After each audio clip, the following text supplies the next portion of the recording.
Hi and welcome back to 888 Mahjong. Today we're going to go over the basic rules of the game. Okay, so here we have a full set of Mahjong tiles.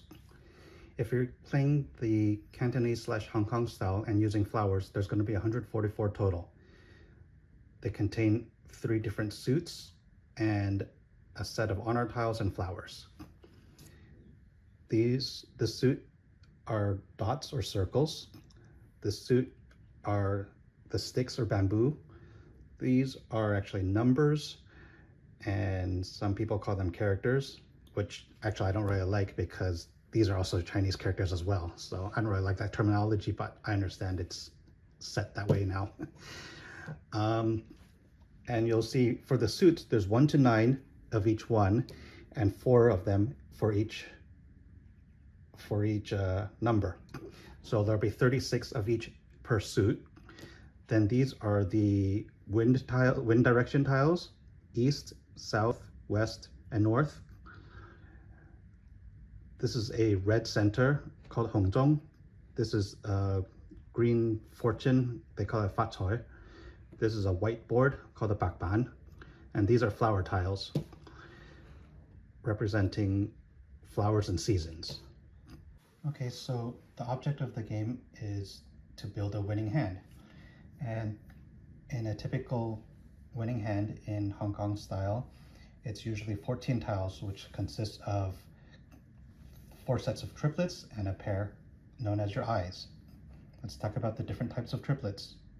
First, there's the identical 3 of a kind,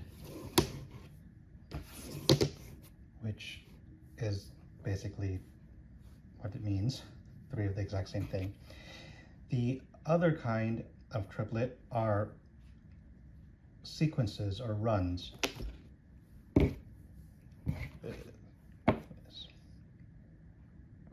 runs can only be made with the 3 suits of bamboo, circles, and characters. You can't do it with the honor tiles, meaning the dragons and the winds, since there's no actual order to them. So those can only be done in 3 of a kind. And as for the flowers, you can't use them to make part of your sets. They're used for scoring, which I'll get into later.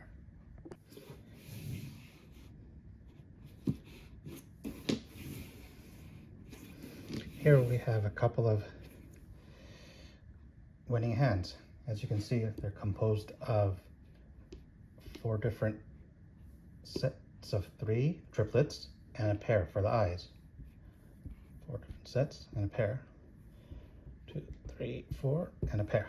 Okay, so now that you know what the tiles are and what a winning hand looks like, how do we get from start to finish? So now we're gonna explain how we get from our opening hand to something that looks like a winning hand.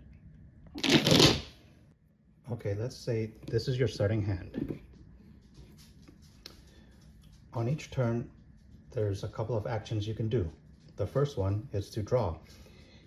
In the middle of the table, there will be a wall of concealed tiles known as the drawing wall. And let's see what we got.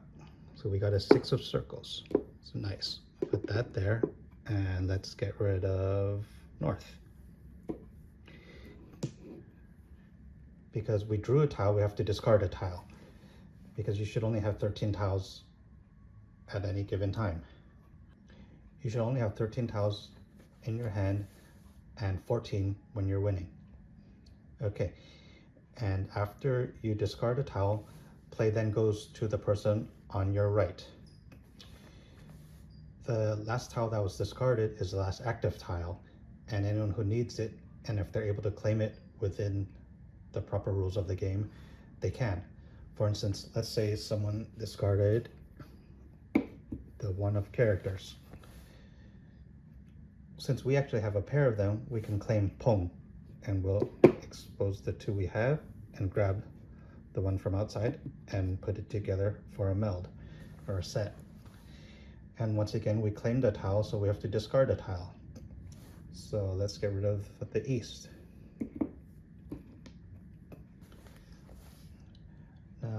There's another way you can claim tiles from the discard. Let's say the person on your left discarded a 9 of bamboo. Since we have the 7 and 8, we can claim it for a stone. So we expose it and we add it to part of our hand.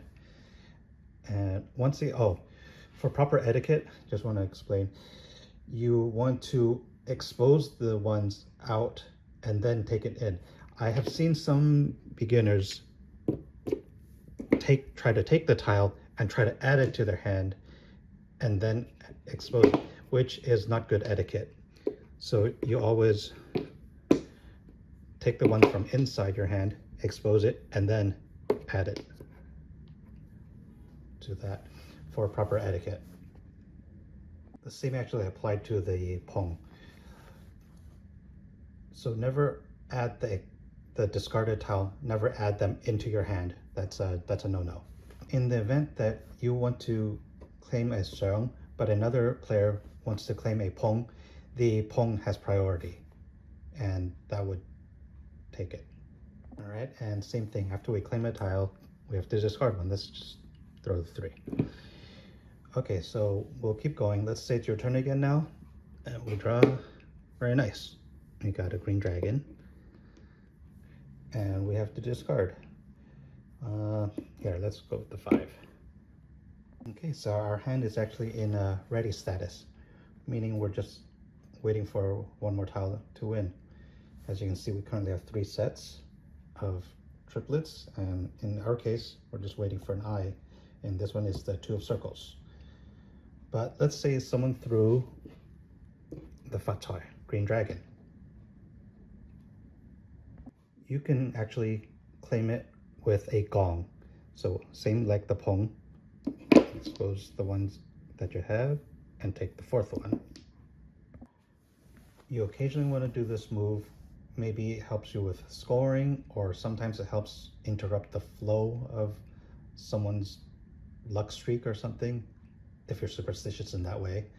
Anyway, since we took 3 of them down as opposed to 2 when we took the others, we're actually going to get a replacement tile from the end of the wall. All right, so same thing, our hand is still waiting for the 2 of circles, but let's just keep going. All right, so this is actually as a flower, so what we do is expose it, and same thing like the gong, you draw a replacement tile from the end of the wall. Nice, we got the winning tile. So what you do is you put it down and you show the rest of your hand and you say you won the hand. You would have also been able to claim it if someone had discarded it as well. Okay, so to reiterate,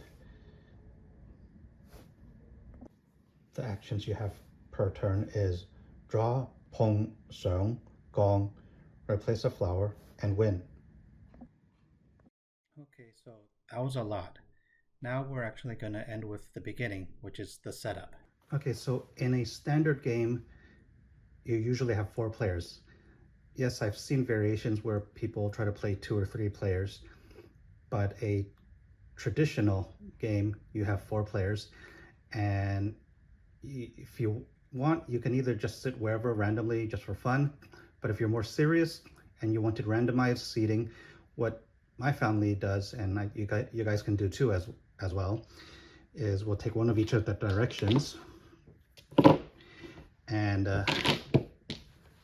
you shuffle them up, and then we just have one side be even or odd.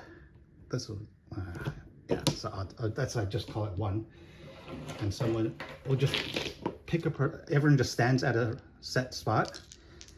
You can just roll the dice. Whoever that number is, they'll draw from the first one. Yeah. And then whatever order they get. Oops. Then the east will be the dealer, and he gets to choose the seats, and everyone sits according to what they drew. then we'll now go on to washing the tiles and wall building. So now this is the part you hear a lot in like Mahjong parlors and stuff. You take all the tiles and you just start mixing them around. You get a good shuffle in. After the tiles are thoroughly washed, in this shuffle they call it washing the tiles. After they're thoroughly washed, everyone builds a wall of 18 by 2, meaning 18 long and 2 tiles high. So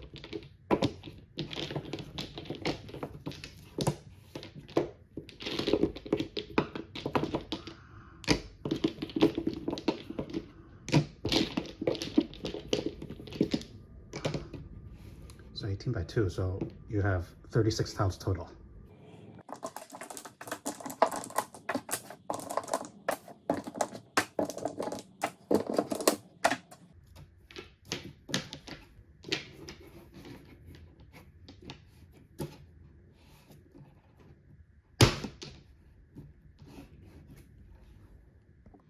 Okay, so all the walls are built.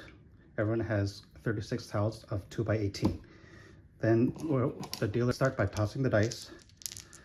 They take 3 dice and you add up the total and you count counterclockwise, starting with yourself as 1, or the dealer as 1. So in this case it's 6. 1, 2, 3, 4, 5, 6. And then you draw clockwise, starting from the end of the person's wall, starting on the right hand side. So 1, 2, 3, 4, 5, 6. All right. Then the dealer will take 2 or 4 tiles of 2 by 2. And the player on the right, and they go in this order, to grab their tiles.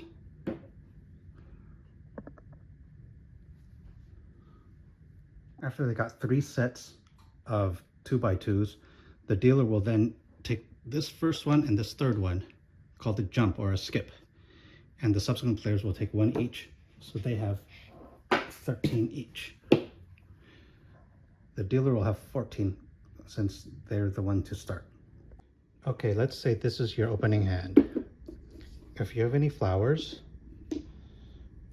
put them down, expose it, and you would draw a replacement tile flower from the end of the wall. If it happens to be another flower, put it down, but don't immediately draw the replacement flower yet. Wait for the next people in order to get them in turn, if they have any. For instance, this player has a flower. They would get the replacement flower, and if no one else has flowers, then it's back to your turn, and then you replace it. All right. And then after you have everything, go ahead and organize your tiles. Fix this real quick.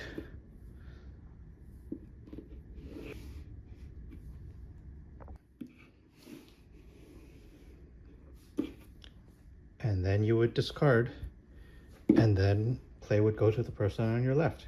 And we'd continue until someone is able to win a hand, or you end up drawing to the end of the wall and there's no more tiles and it becomes a draw. Okay, so that's the basic gist of it.